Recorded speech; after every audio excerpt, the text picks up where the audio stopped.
Bonjour Vénus. Bonjour. Alors on va bien sûr parler tout de suite de ce livre qui est un livre qui, comme souvent chez vous, se situe entre ombre et lumière, entre mélancolie et espoir.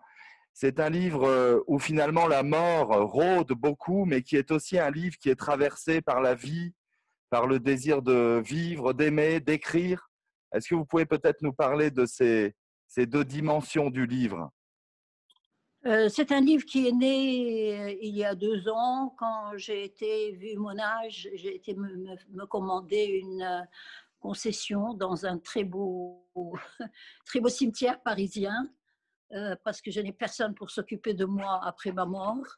Et après, en sortant de cette maison funéraire, de cette agence funéraire, l'employé me dit: «Madame, c'est une concession pour 2 places». Et je me pose la question dans ma tête, 2 places pour qui? Et ça devient autre chose, ça devient une femme d'un certain âge qui n'accepte pas son âge, qui se croit toujours désirable, qui se croit toujours jeune, qui croit qu'elle est toujours aimée, mais elle n'est plus aimée. Elle a été mariée, elle a été divorcée, elle a eu des amants, elle est seule. C'est pourquoi elle s'achète une concession, mais il lui a dit: «C'est pour 2 places». Eh bien, qui va-t-elle prendre avec elle? Elle a horreur de la solitude. Qui elle a auquel de ces hommes qui l'ont aimée, elle va demander de l'accompagner dans cette concession? Elle fait le tour de tous ces hommes. Elle les appelle l'un après l'autre. L'un est déjà mort et sa femme lui dit: «Je vais vous l'envoyer demain. Aujourd'hui, ce sont ses obsèques». Elle lui envoie une urne de cendres qu'elle met sous l'évier avec les produits d'entretien. Un Oui. autre elle a perdu complètement ses traces. Il est parti en Chine, c'est un grand sinologue. Depuis 20 ans, elle n'a pas de signe de lui, alors qu'ils s'étaient beaucoup aimés dans le temps. Et finit par le trouver. Mais où étais-tu? 20 ans de silence. Il dit: je faisais la longue marche après Mao.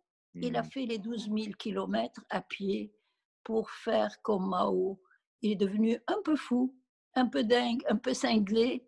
Il lui parle comme si elle était une petite dactylo et sa secrétaire. Mmh. Il lui demande Alors qu'elle n'est pas, de raconter son épopée chinoise. seulement une Le secrétaire, quatrième, et le loin de là. cinquième. Parce que c'est une femme qui est une écrivaine et qui a un rapport très spécial, bien sûr, à la littérature. C'est un livre qui dit aussi ça, que la vie est un roman et que l'écriture est le centre de la vie. C'est une femme qui a été très aimée et qui ne supporte plus l'idée qu'elle a vieilli et qu'elle a des rides et qu'on ne peut plus l'aimer comme avant et qu'elle n'a plus le courage d'être aimée. Donc, elle souffre beaucoup de la solitude. Et la solitude au tombeau encore plus. Elle Mmh. veut quelqu'un avec elle. Elle cherche dans sa tête tous ces hommes et elle va les retrouver l'un après l'autre, sauf l'un d'entre eux qui est déjà dans un autre pays, sur un autre continent et qui est peut-être mort, elle sait rien, elle n'a pas de ses nouvelles. Donc c'est la recherche du bonheur, la recherche de la compagnie plutôt que de et l'oubli de l'âge. Mmh. Il y a des femmes qui vieillissent mal parce qu'elles ont été belles, parce qu'elles ont été courtisées, parce qu'elles ont eu des maris, des amants et qui n'acceptent pas l'idée qu'elles sont devenues moins désirables et moins aimées et qui continuent à oublier leur âge, à le dénigrer, à le nier. Et c'est aussi un livre qui est un livre qui parle du rapport aux disparus, aux morts.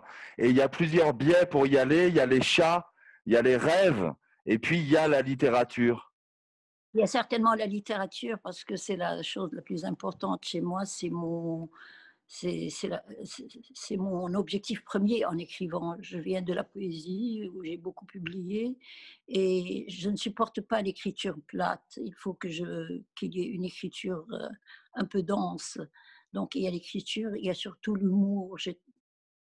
J'ai transformé une histoire qui pouvait être triste, une vieille femme qui cherche un compagnon pour lui tenir compagnie dans son caveau.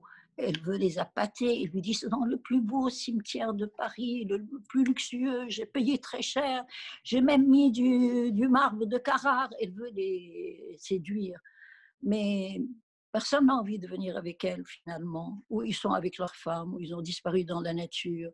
On Et n'a plus de leurs nouvelles. Et il y la a finir toujours, seule, elle qui déteste la solitude, qui a horreur de la solitude, comme moi. Je crois que ce livre m'a été dicté par la peur de la solitude.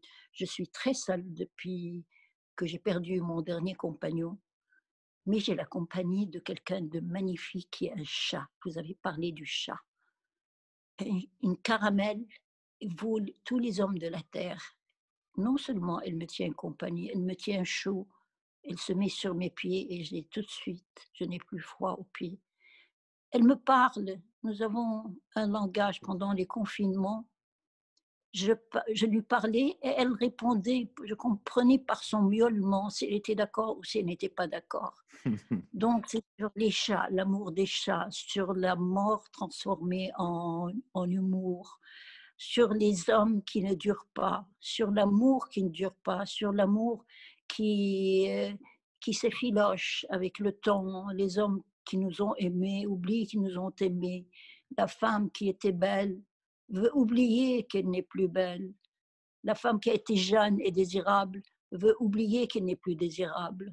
et c'est ça qui est très beau dans votre livre, c'est à la fois ce côté mélancolique et quelque chose qui est aussi, comme vous l'avez dit, avec beaucoup de fantaisie. Ça s'appelle donc Ceux qui restent des hommes, c'est apparaître chez Actes Sud en février 21 et c'est signé Vénus Kurigata. Merci beaucoup Vénus.